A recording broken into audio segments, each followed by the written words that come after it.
Good afternoon and welcome to Town. I thought I'd just spend a few seconds here to tell you what you're looking at. Hold on. Mr. Wade Warren, a longtime resident of Hickory, Brookford here, built this layout. Wade built it between 1985 and 1995. When he died in 1995, the family didn't have any interest in the layout, so the room got closed up and sat that way for 10 to 12 years.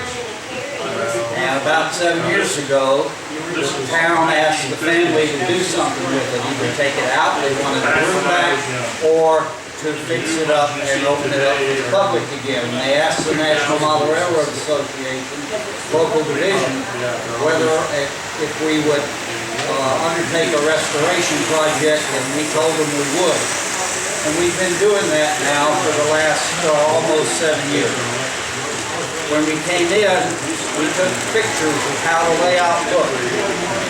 And all the buildings were here and they were intact and they looked okay, but the layout itself was a mess because he used dyed sawdust for his ground cover and did not glue it down. And so it was everywhere. And the buildings were all dirty and everything. So we took pictures so we could remember it. And then we took everything off the layout section by section. You can see down here that blank section is one area where we're just now getting to.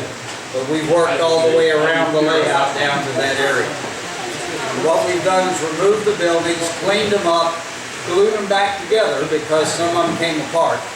The kits were the ones that were available between 85 and 95 when he was building. Many are not now available. And a lot of them were built in the European outline, which you see in downtown with the fancy stuff. It doesn't look like U.S. building. That's all that was available, so that's what he used. He worked on this layout for the 10 years just like it was his job after he had retired from Coca-Cola. He was here every day. And there's over 250 buildings on the layout. There are thousands of little people, and that's what he was really into, is building a scene with people doing something. The trains just run around it and give it some life. But the people are, and when you look closely, as you go around the layout, you can find all sorts of stuff. There's a yard sale over here. There's people in the backyard having a picnic, and a guy taking oranges out of an orange tree, and a guy cutting down a tree, and a moped where a guy's about to fall off a ladder. All those kind of things take place in real life in town.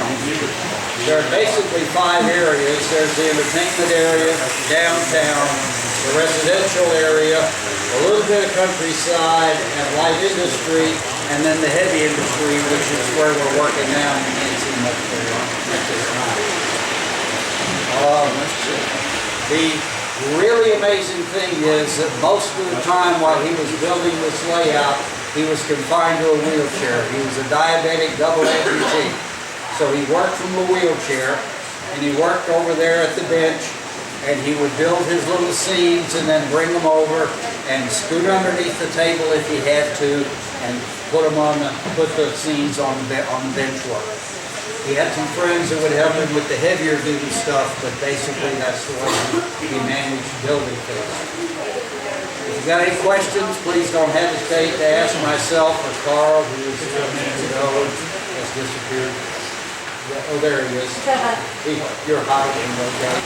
Not a high voltage.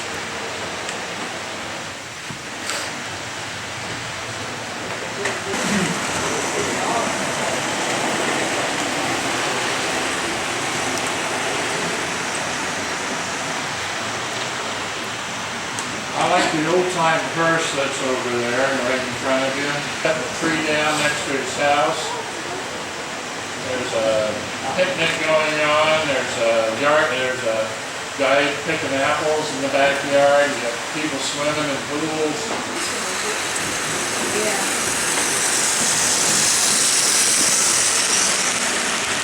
Luckily, we have one of our members who's very good with electronics. Who's able to fix our run with the green lights.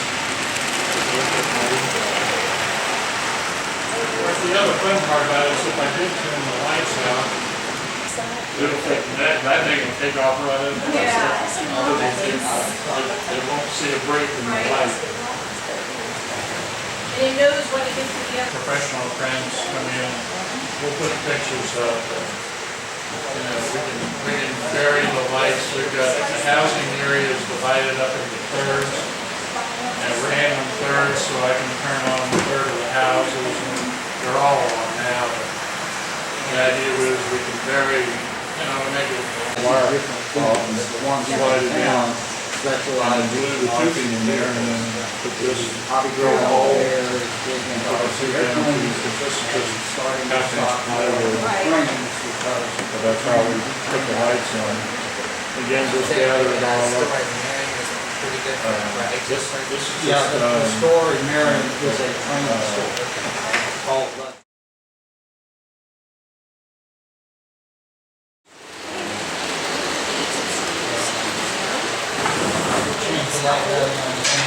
most of these kids are anywhere from 30 to 40 years old. And now here's the other fun part. I mean, if you look at what is on here, we, say us Americans, the USA, when I started the hobby too many years ago, all the kids came from Germany, Austria, Sweden, and all that. So many of the kids have a year of USA, or that one over there, or things with whatever you want to call it. We don't find that in the United States. A little trivia, the stuff that I bought for that's German, those details, that drill press and all that, that's a German company.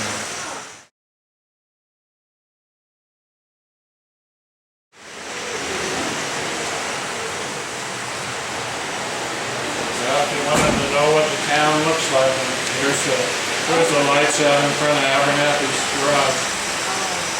Just as it is. With the scallops on the side. I like the green on the bottom of the hotel over there. Yeah, green. I don't know why. See, now you put green up here on the. They put the green tape or whatever it was. God willing, it's great that you put that stuff on the knowledge. A lot of people don't think about going that far, about putting the lampshades and stuff. Trying to remember where all the lights are on right now.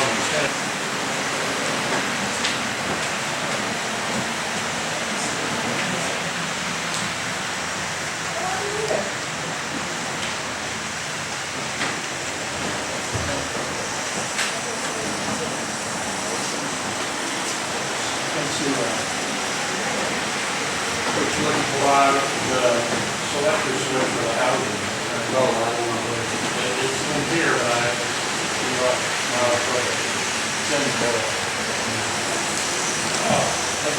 oh, God. Do a little shit.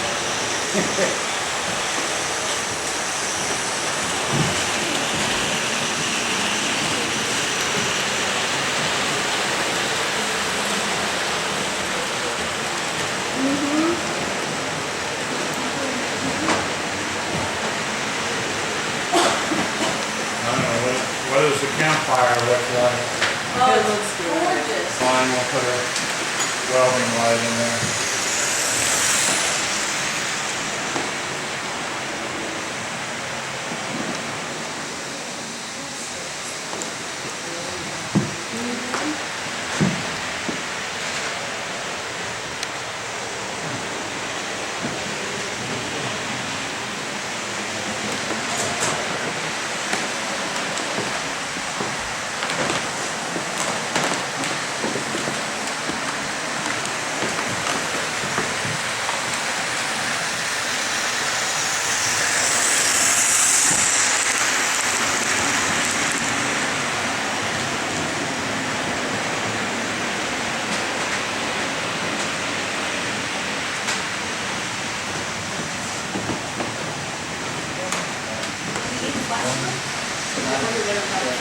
is that?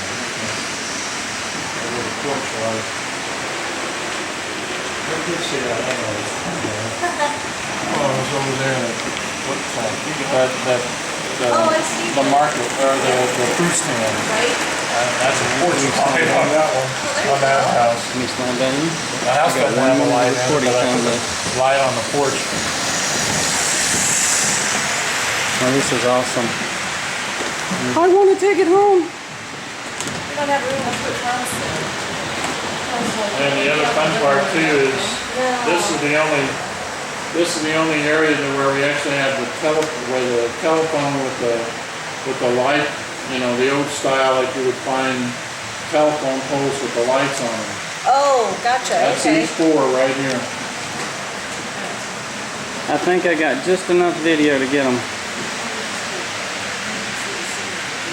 Yeah, I was gonna say, don't forget when you're videoing from the outside about inside the front of the building. Shows up. Yeah, I saw the grocery store. It looked great. Actually, if you look up inside the building part, you can see he's got a Coors beer light. Which one? Back wall. Which one? This one right here. The little yellow building. Back up in there, look way back up in there, in the front, and you can see that he built a Coors Light sign lit up on the back wall. I don't know whether you get a focus on it or not. That's what's in there. Yep, I got it right there. Let me get out of the way of this train.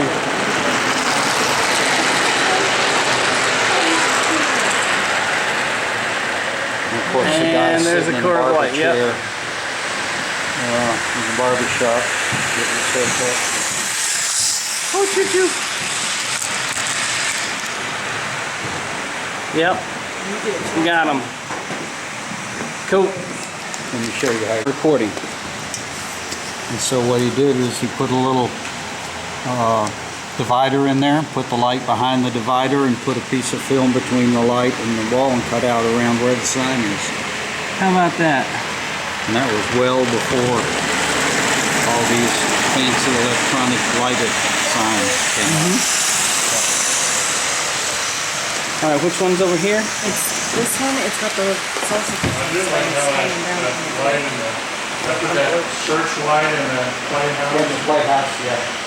Yeah, he's got the meat hanging from the ceiling. Around here. I think we need one more light here at the train station. External light. What's going on in here? That's the garage. Barely got in there. Yeah. Guy rolling a tire around and working on a car. Awesome. That's cool. It's unbelievable that he did this while confined to a wheelchair. Yeah, he just sat there and patiently worked on it. That was my name.